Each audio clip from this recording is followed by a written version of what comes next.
할렐루야. 우리 옆에 계신 분하고 인사하실 때 믿음의 예배는 사람을 변화시킵니다. 이렇게 인사 한번 하겠습니다.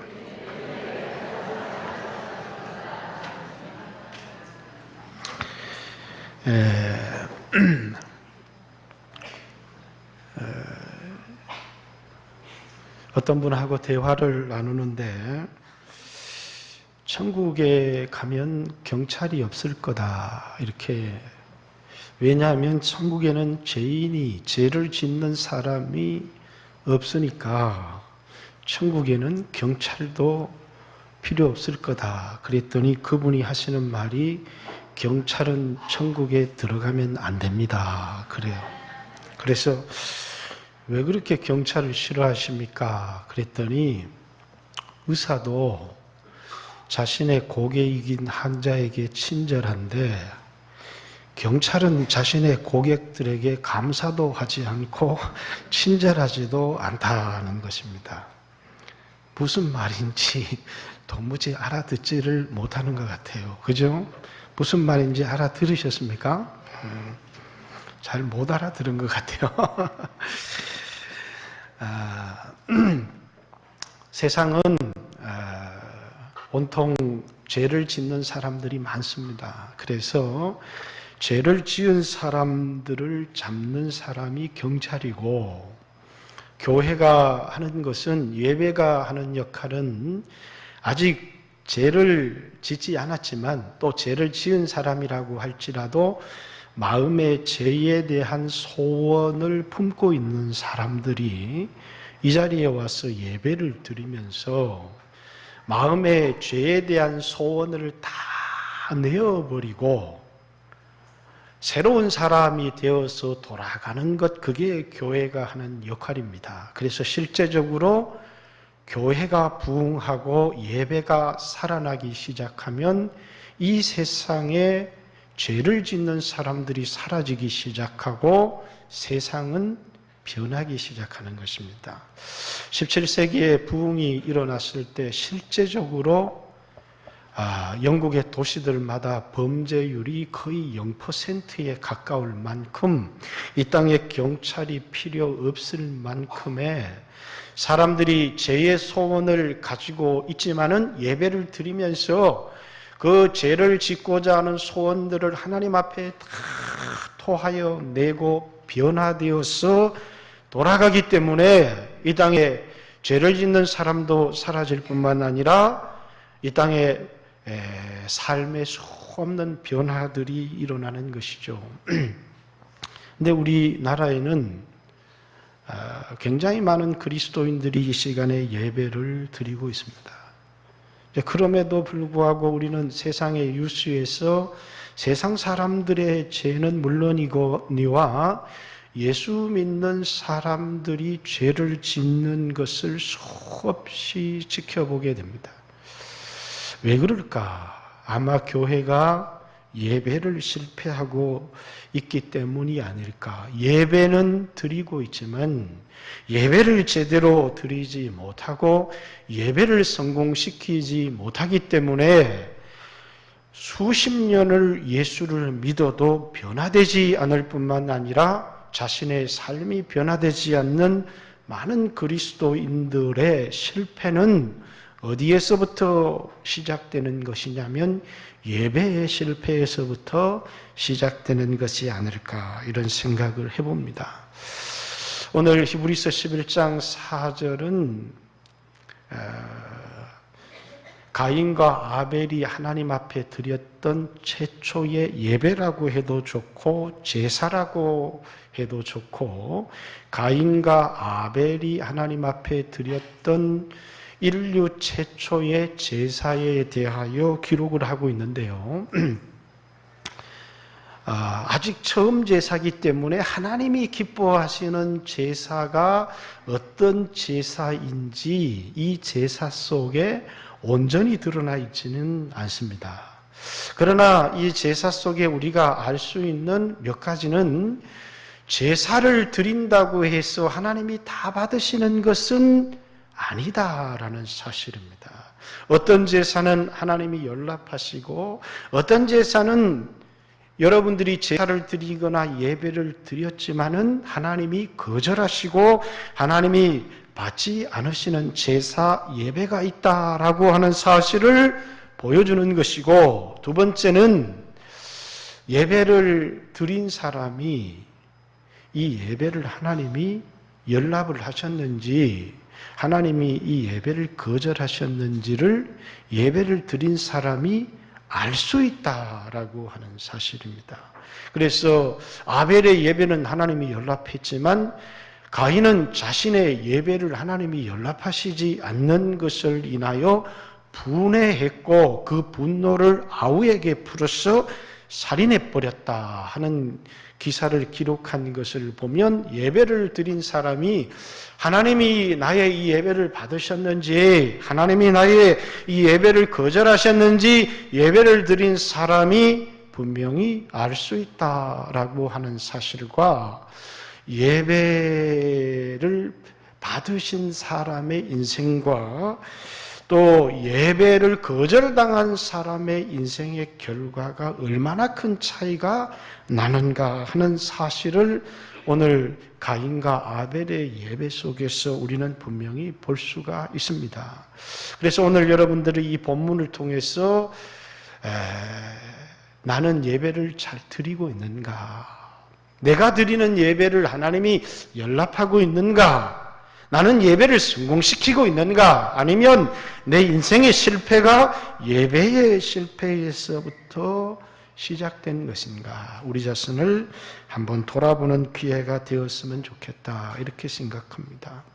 근데 이 예배, 이 제사는 뭐라고요? 인류 첫 번째, 성경에 나오는 첫 번째 제사이지만 성경에 하나님께 드린 제사 중에 가장 완전한 제사가 하나 있습니다. 그래서 먼저 하나님 앞에 드렸던 가장 완벽하고 완전한 제사를 살펴보고 그리고 이제 가인과 아벨의 제사를 살펴보고 제사의 결과에 대해서도 여러분과 나누었으면 좋겠습니다. 자, 이 땅의 제사 중에 가장 완벽한 제사는 무엇이었습니까? 예수님께서 십자가에서 달려서 드린 제사가 가장 완벽한 제사였습니다. 성경은 예수님의 십자가의 죽음을 하나님께 드린 제사다 이렇게 이야기를 합니다. 그래서 예수님께서는 대속의 제물이 되셨고 또 화목의 제물이 되셨고 번제의 제물이 되셨다. 구약에 그것 외에도 속건제도 있고 또 소제도 있고 5대의 제사가 있지만 먼저 예수님께서 십자가에 드린 이 제사가 속죄의 제사가 되었고 화목의 제사가 되었고 하나님을 기쁘시게 하는 번제의 제사가 되었다. 이것이 하나님이 기뻐하시는 완벽한 제사요 예배였다. 라는 사실을 먼저 여러분과 한번 나누어 보았으면 좋겠다. 여러분, 인간이 하나님 앞에 나갈 때는 반드시 필요한 것이 있습니다. 그게 뭐냐면 내가 죽어야 되는데 구약에 보면 나를 대신해서 죽을 그런 죄가 없는 깨끗한 희생의 제물이 필요했다라는 사실입니다. 그래서 인간이 하나님 앞에 예배로 나가고 하나님 앞에 은혜를 얻기 위하여 나갈 때 반드시 그냥 나가서 되는 것이 아니라 자신이 죽어야 될, 자신이 받아야 될 형벌을 대신해서 자신을 대신해서 죽어야 될 희생의 제물이 필요했다는 것이에요.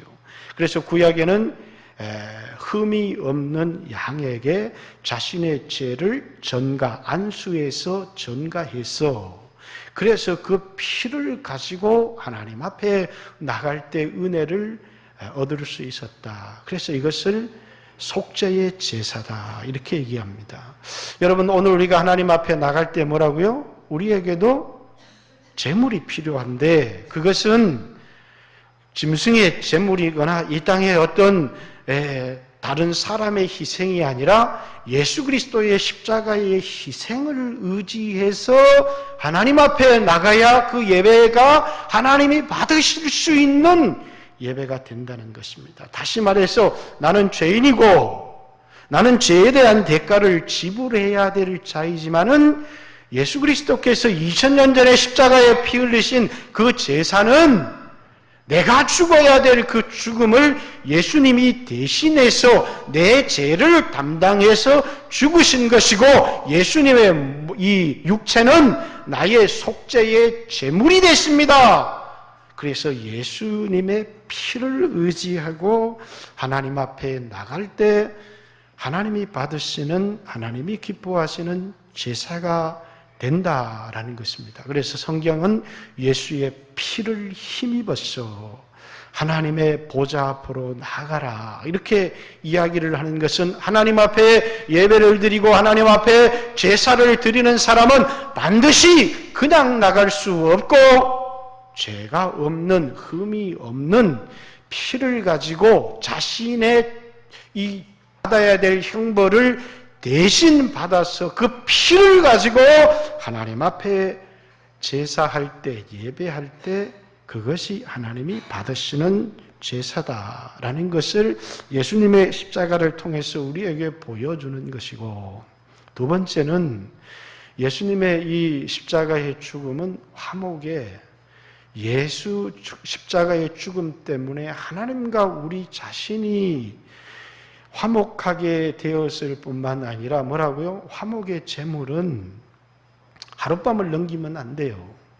이웃과 함께 나누어 먹도록 되어 있습니다. 그 말은 우리가 하나님 앞에 나갈 때 이웃과 불화한 일이 있으면 그 문제를 해결을 하고 하나님 앞에 나가서 예물을 드리고 예배를 드릴 때 하나님께서 그 예배를 받으신다. 누구를 미워하는 마음이나 원망하는 마음이거나 또는 누구에게 원망을 듣는 그런 상태로 하나님 앞에 나가는 예배는 좋은 예배가 아니다라는 것입니다. 그래서 마태복음 5장 23절, 24절에도 너희가 예물을 제단에 드리려고 가다가 누구에게 형제에게 원망 들을 만한 일이 있거든 먼저 예물을 놓고 형제하고 화해하고 난 이후에 하나님 앞에 예물을 드려야 된다. 이렇게 이야기하는 것을 보아서 예수님의 십자가의 죽음을 통해서 하나님과 우리 사이가 원수되었던 것에서 화목하지만 예수님의 십자가의 피는 뭡니까? 부부 관계도 화목하게 해야 되고 이웃과의 관계를 화목하게 해서 다시 말해서 여러분과 제가 트러블 메이커가 되어서 이 사람 저 사람 갈등을 일으키게 하는 사람이거나 내 자신이 갈등을 일으키고 하나님 앞에 나갈 때 하나님이 그것을 기쁨으로 받지 않으신다라는 것입니다. 그래서 여러분 교회 안에서 하나님 앞에 예배를 드릴 때 예배를 드리는 이 시간도 참 중요하지만 여러분들이 사람들과의 사이에서 우리를 화목하게 하는 말씀을 우리에게 부탁했다라는 말은 복음을, 예수 십자가의 복음을 전하라는 이야기이기도 하지만 성도들 사이에 뭘 만드는 사람이 되라는 것입니까? 화목을 만드는 사람이 되라는 것입니다. 누구와 앉아서 허물을 얘기하고 잘못을 이야기하고 그 말을 들을 수는 있어도 그 말을 옮기는 사람은 예배에 성공하는 사람이 될 수가 없다라는 것입니다. 그래서 여러분 교회 안에 여러분들이 사람들과 수 없는 대화를 나눌 수 있지만 그 대화 속에서 뭐라고요? 좋은 말, 칭찬하는 말을 옮길 수는 있으나 남에게 들었던 험담을 옮기는 것은 하나님이 기뻐하시는 좋은 예배가 될 수 없다는 사실을 기억해야 합니다. 뿐만 아니라 예수님은 번제의 제물이 되신다 이렇게 얘기를 하는데 로마서 이제 12장의 말씀에도 그러므로 너희 몸을 하나님이 기뻐하시는 거룩한 산 제물로 드려라 이것은 너희의 드릴 영적인 예배다 이렇게 얘기를 합니다. 번제는 화목제물이나 속죄의 제사와는 다른 것이 있습니다. 이 번제는 무엇을 드리는 것이냐면 온전히 제물을 다 태워서 드릴 뿐만 아니라 번제의 제물은 제사장이 잡는 게 아니라 제사를 드리는 본인이 잡아서 하나님 앞에 드리는 것입니다. 번제는 예수님이 나를 위하여 죽으셨다라고 하는 것을 의지하기도 하지만 뭘 드리는 거예요? 내 자신을 하나님 앞에 드리는 것이 번제입니다. 예수님은 나를 대신해서 죽으셨지만 나를 대표해서 죽은 것이기 때문에 나를 대신해서 죽었을 뿐만 아니라 나를 대표해서 죽었기 때문에 예수님이 십자가에 죽으신 것은 내가 죽은 것입니다 라는 것입니다. 그래서 로마서 6장의 말씀은 예수 그리스도와 함께 십자가에 죽었을 뿐만 아니라 장사되었다, 연합한 자가 되었다 이렇게 얘기를 합니다. 예수의 죽음은 예수님이 죽음으로써 끝나는 것이 아니라 예수의 죽음은 내 죽음이다라는 것입니다. 그래서 우리가 이제는 죄에 대하여는 죽어야 된다라는 것. 우리의 몸을 하나님이 기뻐하시는 의의 변기로 드리고 우리의 몸을 하나님의 영광을 위한 도구로 드리고 우리의 몸을 하나님의 산 제물로 우리 자신을 드리는 것이 번제의 제사의 중요한 의미라는 것입니다. 그러니까 여러분 하나님 앞에 예배를 드릴 때 예수님이 나를 위해 죽으셨습니다. 그리고 사람들하고 화목하게 합니다. 근데 내 자신을 하나님께 드리지 않는다면 이것은 온전한 제사가 될 수 없다라는 사실입니다. 번제는 뭘 드리는 것이라고요? 자신의 전부를 태워서 하나님 앞에 드리는 것. 예수님이 나를 위하여 죽으셨지만 예수님이 죽으신 것은 곧 내가 죽은 것입니다 해서 나의 전부를 하나님 앞에 드리는 것이 하나님이 기뻐하시는 예배요 제사다라는 사실입니다. 이것이 예수님이 드리셨던 하나님이 기뻐하시는 온전한 제사인데, 그런데 오늘 히브리서 11장 4절에 보면 가인과 아벨의 제사가 나와 있습니다. 그래서 우리가 먼저 알 수 있는 것은 뭡니까? 하나님이 가인의 제사는 예배를 드렸지만 제사를 드렸지만 거절하셨다라는 것이고 아벨의 제사는 하나님이 연락하셨다는 것입니다. 이것을 히브리서에는 아벨의 제사는 믿음으로 드린 제사였고 가인의 제사는 믿음으로 드린 제사가 아니었기 때문에 하나님은 예배를 드려도 제사를 드려도 믿음으로 드린 제사만을 연락하신다라는, 그럼 믿음으로 드렸다는 말의 의미가 뭐냐? 믿습니다. 이렇게 드리는 것이 믿음으로 드리는 것이냐? 그건 아니다는 것입니다. 먼저 아벨의 제사는 뭘요? 자기를 드렸다는 사실을 알 수 있습니다. 예수님께서 우리를 위하여 죽으셨지만 헌금 속에는 어떤 의미가 포함되어져 있느냐면 뭘 드리는 거예요? 나의 생명의 값을 드리는 것입니다. 그래서 우리가 잘 알듯이 고린도 후서 8장에 있는 말씀, 우리 고린도 후서 8장에 보면 5절에 우리가 바라던 것뿐 아니라 그들이 먼저 자신을 주께 드리고 또 하나님의 뜻을 따라 우리에게도 주었도다. 바울이 고린도 교회에 편지를 쓰면서 마게도니아 성도들이 어떻게 하나님 앞에 헌금을 드렸는가, 그것을 설명을 하면서 그들이 하나님 앞에 헌금을 드리는데 그 헌금이 자기를 하나님 앞에 드리는 것이었고 뿐만 아니라 우리에게도 주는 것이었다, 이렇게 얘기를 합니다. 헌금의 의미는 뭐라고요? 자신의 생명의 값을 하나님 앞에 드리는 것이, 이것이 하나님 앞에 드리는 예물의 의미다라는 것입니다. 예전에 우리 교회에서 스리랑카를 갔는데 스리랑카 사람들이 우리 교회 자매들을 보고 얘는 소 1마리 값이다, 얘는 소 2마리 값이다, 얘는 소 5마리 값이다. 그러니까 소 5마리 값이라는 자매가 좋아가지고 입이 번글번글해요. 왜 그러냐면 자기 값어치가 그렇게 나간다는 것이죠. 근데 우리가 예배를 드릴 때 하나님 앞에 예물을 드리는 것은 뭐라고요? 자기 스스로 자신의 값어치를 정해서 하나님 앞에 드리는 것이 뭐라고요? 그것이 예물이다라는 사실입니다. 아벨은 하나님께서 아벨과 아벨의 제물을 받으셨다라는 것은 그 제물 속에 뭘 담았어요? 자기를 드린 것이다 그 말입니다. 분명히 아벨은 짐승의 첫 새끼로 기름으로 하나님 앞에 드렸다라고 표현하고 있지만 아벨은 그 속에 자기를 하나님 앞에 드린 것이다 라는 것입니다. 예배는요, 자신을 구원해 주신 자신의 생명의 값을 하나님 앞에 드리는 것, 이것이 예배다라는 것입니다. 뿐만 아니라 아벨의 예배는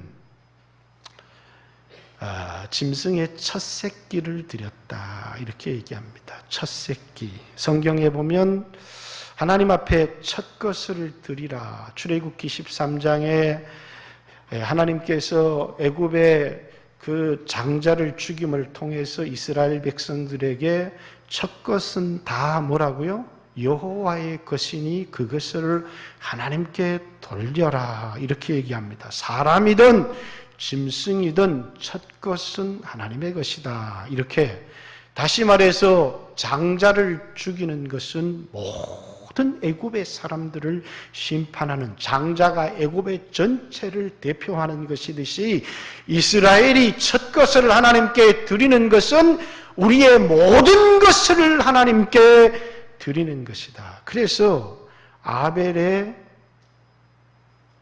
예물 속에서는 뭐가 있어요? 자기를 드리는 신앙의 고백이 있었다는 거예요. 그 첫 것이라고 하는 게 뭐예요? 자신과 자신의 존재 전체를 하나님 앞에 드리는 것이 첫 것을 드리는 것입니다. 저희 어머니도 여기 오늘 예배에 와 있지만 예전에 시골에서 농사를 짓습니다. 그러면 항상 첫 것이 가장 좋습니다. 고추를 따도 첫물이 제일 좋고 끝물이 제일 나쁩니다. 그러면 첫물은 누구에게 줍니까? 믿음이 있는 사람은 하나님께, 믿음이 없는 사람은 첫물은 항상 자식의 것입니다. 왜냐하면 좋은 것을 자식에게 주고 싶기 때문입니다. 그러나 믿음으로 살아가는 사람들은 좋은 것, 첫 것은 하나님께 드리는 것입니다. 짐승의 새끼도 첫 것은 하나님의 것이요, 사람이 낳은 장자도 첫 것은 하나님의 것입니다 해서 구별해서 하나님께 드렸고, 뒤에 보면 이제 잠언의 말씀에는 너희 소산물의 첫 것으로 여호와를 공경하라 이렇게 성경은 우리에게 이야기를 했습니다. 첫 것을 드린다는 건 뭘 의미하는 것이라고요? 우리의 전부를 하나님께 드리는 것을 의미한다라는 것입니다. 뿐만 아니라 아벨의 제사는 기름을 드린다라는 말은 오늘날에는 고깃집에 가면 등심도 먹고 안심도 먹고 여러 부위 좋은 것들이 있지만 옛날에는 고기 중에 제일 좋은 게 기름이었습니다. 기름. 왜냐하면 옛날에는 지방을 보충할 방법이 없었기 때문에 기름이 제일 좋은 것입니다. 요즘 사람은 이해할 수 없지만 고기를 좋아하는 사람은 뭘 제일 잘 먹어요? 기름을 제일 잘 먹어요. 하나님이 제일 기뻐하는 건 뭘까요? 기름입니다. 기름을 하나님께 드렸다라는 사실입니다. 그래서 우리 사무엘상 2장에 있는 말씀을 한번 보십시오. 사무엘상 2장 15절, 사무엘의 자식들이 범죄를 하는 장면인데 2장 15절, 기름을 태우기 전에도 그 말은 기름을 태워서 하나님 앞에 올려드리는 것이 제일 좋은 것을 드리는 것입니다. 제사장의 사원이 와서 제사를 드리는 사람에게 이르기를 제사장에게 구워드릴 고기를 내라. 그가 내게 삶은 고기를 원치 아니하고 날 것을 원하신다 하다가 그 사람이 이르기를 반드시 먼저 기름을 태운 후에, 이 말은 먼저 하나님께 기름을 드린 후에 내 마음이 원하는 대로 가져가라 하면 그가 말하기를 아니라 지금 내게 내라 그리하지 아니하면 내가 억지로 빼앗으리라 하였으니 이 소년들의 죄가 여호와 앞에 심히 크면 그들이 여호와의 제사를 멸시하였기 때문이다.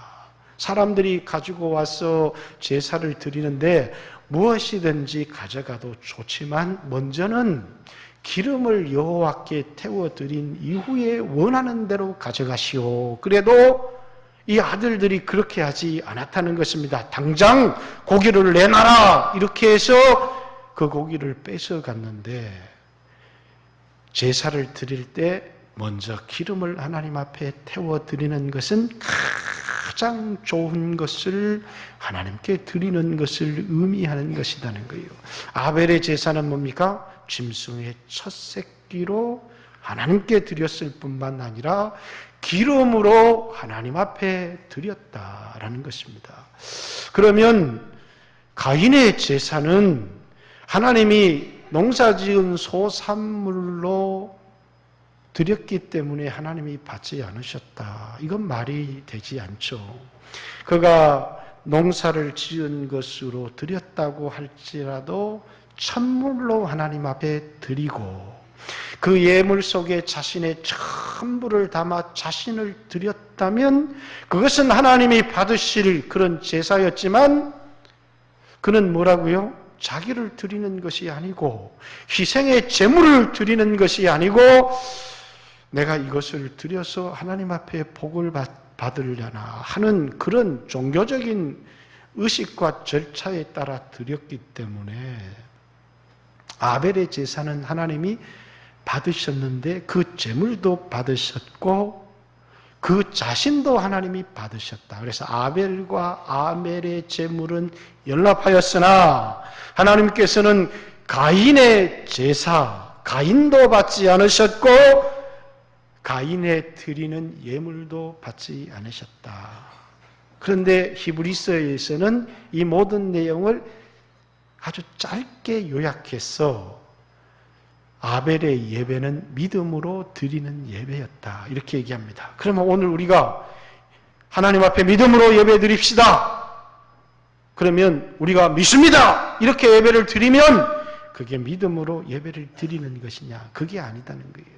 믿음으로 예배를 드린다는 건 뭡니까? 자기 자신을 드리는 것이고 예수의 피를 의지해서 드리는 것이고 하나님과 화목할 뿐만 아니라 사람과 화목하여 드리는 예배요. 이 예배 속에 자기의 전 존재를 하나님 앞에 드려야 되고 뿐만 아니라 첫 것으로, 그것은 첫 것을 드린다는 말의 의미 자체가 이미 자신의 모든 것을 하나님께 드린다는 것이고 기름으로 드린다는 것은 가장 좋은 것으로 하나님 앞에 드린다.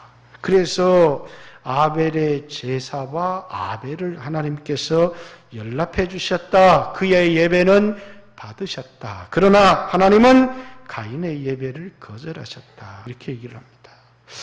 여러분들도 수없이 예배를 드립니다. 근데 예배를 드리고 나가면서 오늘 내 예배를 받으셨나? 여러분들은 어떤 생각을 합니까? 하나님이 여러분의 예배를 받으셨습니까? 하나님이 여러분의 예배를 받지 않으셨습니까? 목사님, 그걸 어떻게 알아요? 이렇게 말하는 사람이 있습니다. 그러나 여러분, 마태복음 6장에 사람에게 보이려고 너희 의를 행치 않도록 주의를 해라. 예배를 드리는데 하나님의 십자가의 은혜를 생각하고 그 은혜에 감격해서 내 자신의 좋은 것으로 하나님께 드리고 나면 나갈 때 성령의 감동이 있고 마음의 죄사함의 기쁨이 있고 그리고 하나님께서 내 삶에 은혜를 주실 것이라고 하는 기대가 있고 내 마음속에 염려를 가지고 두려움을 가지고 걱정을 갖고 찾아왔지만 예배를 드리고 나갈 때는 마음속에 두려움들이 사라지고 염려가 사라지고 하나님이 주시는 평강과 기대를 가지고 나가게 된다. 이 예배는 뭡니까? 하나님이 받으신 예배예요. 하나님이 내 기도를 들으시고 응답하셨다. 뭐를 통해서요? 내 마음의 평화를 통해서, 하나님이 주시는 평화를 통해서 하나님이 내 기도를 들으셨구나, 하나님이 내 예배를 받으셨구나라는 확신을 가질 수가 있는 거예요. 근데 예배를 드리고 나가는데도 마음이 불안합니다. 두렵습니다. 염려와 근심과 걱정이 계속해서 일어날 뿐만 아니라 그리고 마음속에 이 죄에 대한 소원들 나가면서 누가 건드리면 팍 화가 납니다. 예배를 드렸지만 그 예배는 연락되지 않았다는 겁니다. 하나님이 예배를 받으시고 예배를 받았다 끝나는 것이 아니에요. 우리의 마음에 평화를 주시고 쉼을 주시고 기쁨을 주시고 우리의 마음에 잘못된 모든 죄의 소원들을 거두어 주시고, 그래서 가인에게 죄의 소원이 네 안에 있지만은 너는 그 죄의 소원을 다스려라 이렇게 얘기를 하는데, 예배를 잘못 드린 사람은 자기 안에 있는 잘못된 죄의 소원을 다스릴 수가 없는 거예요. 예배를 잘 드린 사람도 우리 안에 죄의 소원이 없는 사람이 있습니까? 다 우리는 죄를 갖고 태어났기 때문에 죄의 소원이 있습니다. 그러나 여기 와서 하나님 앞에 자신의 죄를 토하고 그리고 나갈 때 여전히 죄에 대한 욕망이 우리에게 있지만 내 삶 속에 그 죄의 소원이 뭐 되어진다고요? 다스려진다는 것입니다. 잘못된 욕망들, 마음속에 품었던 악한 생각들을 유산해버리고 토하여 내버리고 하나님이 주시는 은혜로운 마음을 가지고 살아가게 되지만, 예배를 잘못 드린 사람들은 하나님이 받으시지 않는 예배는 죄에 대한 다 집착과 분노가 일어나는 것입니다. 예배를 드렸다는 사실이 중요한 것이 아닙니다. 하나님이 받으시는 예배는 사람을 변화시킵니다. 이것이 중요한 것입니다. 우리는 우리 자신을 변화시키지 못합니다. 우리 스스로의 죄를 이길 수가 없습니다. 그래서 예배는, 제사는 죄를 처리하는 것이고 죄를 이길 힘을 하나님으로부터 공급받는 것이 예배고 제사입니다. 그런데 수없이 예배를 드려도 죄를 처리할 수 없을 뿐만 아니라 죄를 다스릴 수 없는 예배, 그리고 나와서 예수님 나에게 복을 주십시오, 예수님 나에게 복을 주십시오, 막상 세상에 나가 살아보면 형통함도 없고 하나님이 주시는 복도 없는, 여러분, 예배는 죄 때문에 시작된 거예요. 죄가 하나님과 인간 사이에 죄가 가로막지 않았을 때 에덴 동산에서 인간과 하나님은 깊은 동산에 거닐며 영적인 교제의 시작을 했지만은 에덴 동산에서 쫓겨나고 난 이에 죄가 하나님과 인간 사이를 갈라놓았을 때 인간은 희생의 제물을 가지고 이 하나님과의 영적인 교제를 가지기 위해서 예배를 드리는 것입니다. 하나님이 받으시는 이 예배 속에서는 뭐가 있다고? 하나님과 교통함이 있고 죄사함의 은혜가 있고 마음이 변화되어지는, 죄가 처리되어질 뿐만 아니라 마음에 품었던 죄의 소원이 다스려지는 은혜가 있다는 것이. 그런데 예배를 드렸어도 가인은 자신의 안에 죄의 소원을 다스리지를 못합니다. 그래서 예배의 결과는 우리의 삶에서부터 나타나는 것입니다. 가인은 살인자가 됩니다. 그러나 아벨의 피는요, 땅에서 아벨의 피가 호소하느니라, 이렇게 우리 히브리서 12장 히브리서 12장.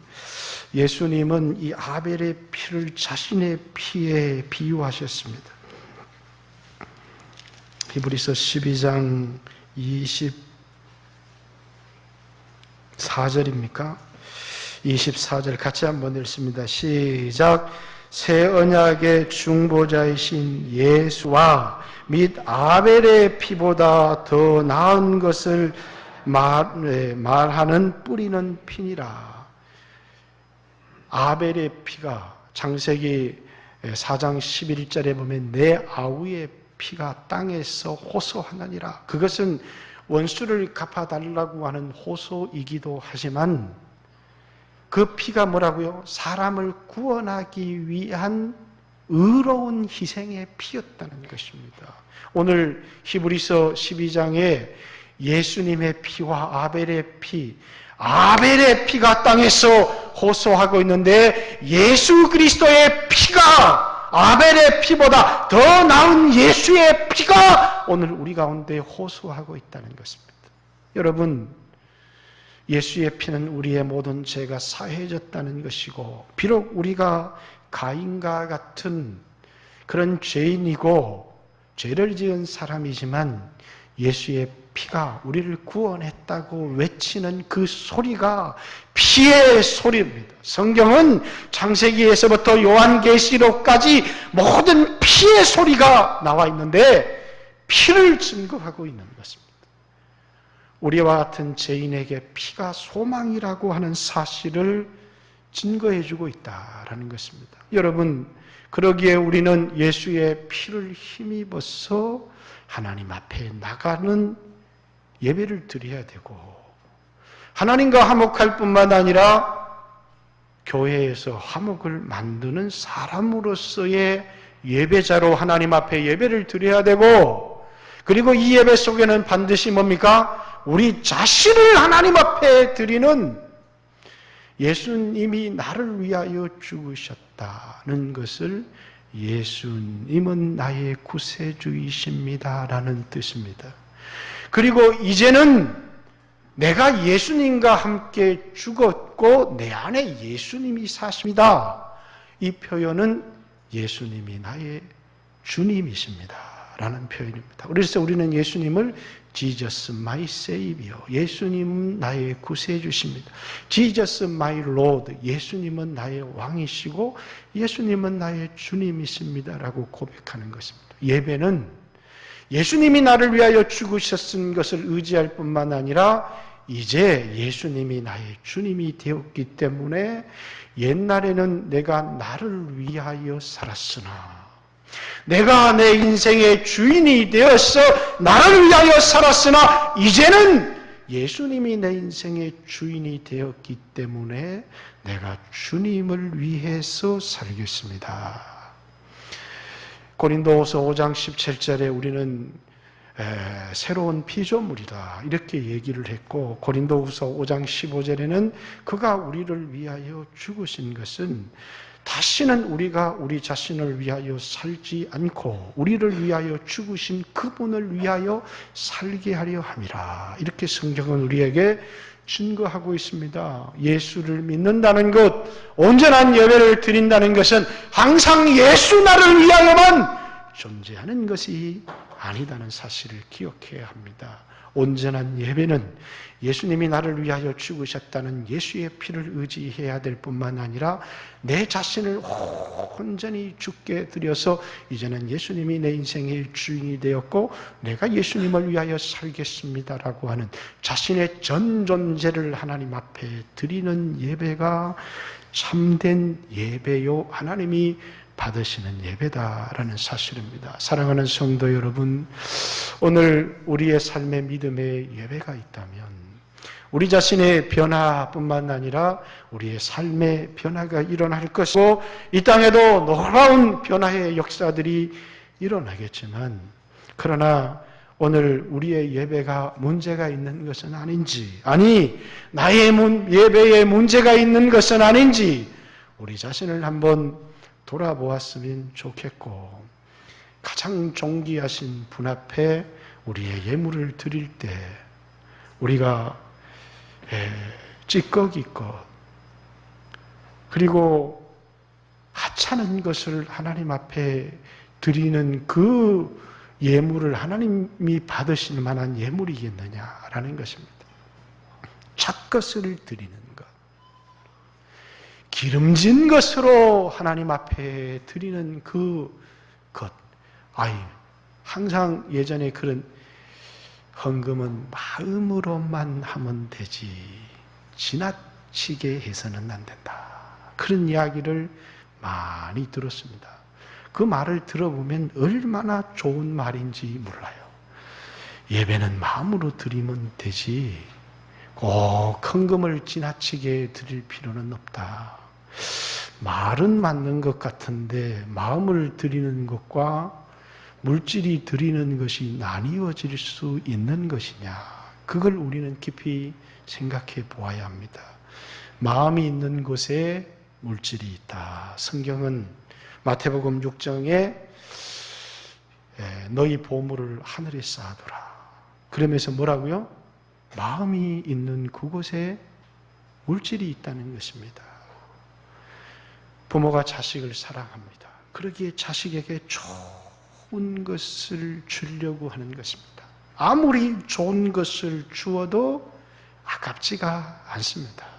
왜냐하면 자식에게 모든 마음이 가 있기 때문입니다. 사랑하기 때문이죠. 만약에 한국교회 성도들에게 자식을 사랑하는 만큼 주님을 사랑하게 되는 역사가 일어났다. 그러면 대한민국이 뒤집어지는 역사가 일어나게 될 것입니다. 그러나 사람들은 정작 하나님을 사랑합니다. 하나님을 사랑합니다. 하지만 정작 자식을 사랑하는 것처럼 사랑하지 않는다는 것입니다. 늘 인색하다는 것입니다. 여러분, 하나님을 사랑하십시오. 그리고 여러분의 예배 속에 하나님을 향한 믿음을 담으시고 하나님을 향한 사랑을 담으셔서 예배를 드리고, 그래서 하나님이 주시는 은혜와 축복을 누리는 귀한 성도들이 되시기를 주님의 이름으로 축복합니다.